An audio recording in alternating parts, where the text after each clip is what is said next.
3 को सफलतापूर्वक आयोजित करने के लिए यूपी डायरेक्टरेट ने ये जिम्मेदारी बरेली हेडक्वार्टर एनसीसी को चुना।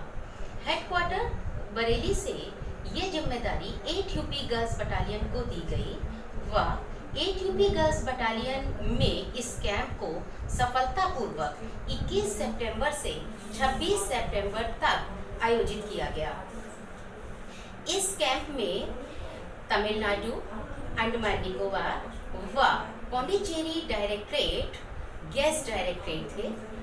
100 कैडेट्स तमिलनाडु डायरेक्टरेट से व 100 कैडेट्स यूपी डायरेक्टरेट से व लगभग 30 एएनओ इस कैंप में प्रतिभागी थे। इस कैंप के दौरान यूपी डायरेक्टरेट के कैडेट्स ने अपनी कल्चर को तमिलनाडु के कैडेट्स को सिखाया, जबकि तमिलनाडु का कल्चर, हिस्ट्री और ज्योग्राफी उससे रूबरू हुए यूपी डायरेक्टरेट के कैडेट्स। दोनों ही तरफ से कैडेट्स में एक अच्छा इंटरेक्शन रहा। साथ ही इसमें कुछ लेक्चर्स लीडरशिप ट्रेड पर व एजुकेशन पॉलिसी पर करे गए। इस कैंप का मेन थीम था देखो अपना देश व साथ ही इसका जो नेक्स्ट थीम था वो न्यू एजुकेशन पॉलिसी था। मैं लेफ्टिनेंट वीनम सक्सेना, मेरे साथ में कैप्टन जितेंद्र कौर व जीसीआई मोनिका, इन तीनों ने इस कैंप के सफल आयोजन के लिए सुबह 10 बजे से 1 o'clock तक ऑनलाइन गूगल मीट प्लेटफॉर्म पर इसको आयोजित किया। इस कैंप में लीडरशिप ट्रेड्स पर स्पेसिफिकली ध्यान दिया गया और कैडेट्स में को ये बताया गया कि किस तरीके से उनके अंदर लीडरशिप ट्रेड डेवलप हो सकते हैं। साथ ही इस कैंप में स्वॉट एनालिसिस के बारे में बताया गया, जिसके लिए आगे आपको बताएंगी कैप्टन जितेंद्र कौर। इस कैंप में स्वॉट एनालिसिस किया गया, जिसका 2 प्रकार का ये स्वॉट एनालिसिस किया गया। ये सिर्फ उत्तर प्रदेश ही नहीं बल्कि कैडेट्स का भी किया गया।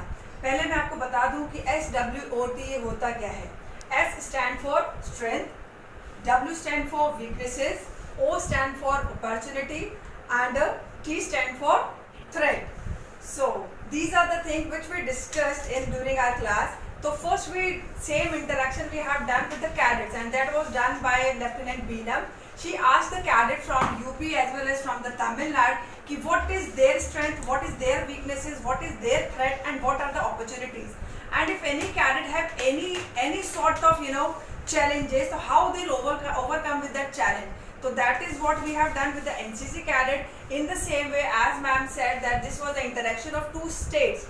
So what we have done during this lecture, in my class I have told them about the opportunities of Uttar Pradesh, the threat of Uttar Pradesh, the weaknesses of Uttar Pradesh and the strength of Uttar Pradesh. So my lecture was all about the SWOT analysis of Uttar Pradesh. In the same way we have done the SWOT analysis of cadets, Tamil Nadu, Andaman, Pondicherry, Nicobar as well as Uttar Pradesh.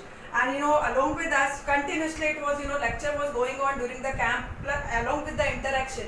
So GCI Monica, she was also there with us, who has taken lecture on Hindi language, because why it is so, because there also they have taken lecture on Tamil, so that we can interaction is what many were there those who don't understand Hindi at all, and in the same way in the Uttar Pradesh somewhere there who don't understand English. So in that way this was also happening. So Hindi, we taught them something from Hindi and they also taught us Tamil. So Hindi classes from our side is taken from GCI Monica. मैं GCI Monika 8वीं बालिका वाहिनी उत्तर प्रदेश से। जैसा कि अभी captain Jitendra Kaur ma'am ने आपको बताया, हमने तमिलनाडु, पांडिचेरी, अंडमान और निकोबार कैडेट्स को हिंदी भाषा के बारे में अवगत कराया। जैसा कि हम जानते हैं, हिंदी एक कड़ी के रूप में कार्य करती है जो 2 लोगों को आपस में जोड़ती है। ऐसे ही तमिलनाडु कैडेट्स, हिंदी के बारे में उन्हें कुछ नहीं आता है, लेकिन हमने इस कैंप के दौरान उन्हें ऐसी कुछ चीज़ें जो हमारे प्रतिदिन जीवन में काम आने वाली होती हैं, ऐसी कुछ सेंटेंसेस, वाक्य उन्हें बताए अगर वो भविष्य में उत्तर प्रदेश में आते हैं तो वो उनके लिए हेल्पफुल होगा। इन्हीं शब्दों के साथ ये मैं अपने वाक्य को विराम देती हूँ और हमने इस कैंप का आयोजन सफलतापूर्वक संपन्न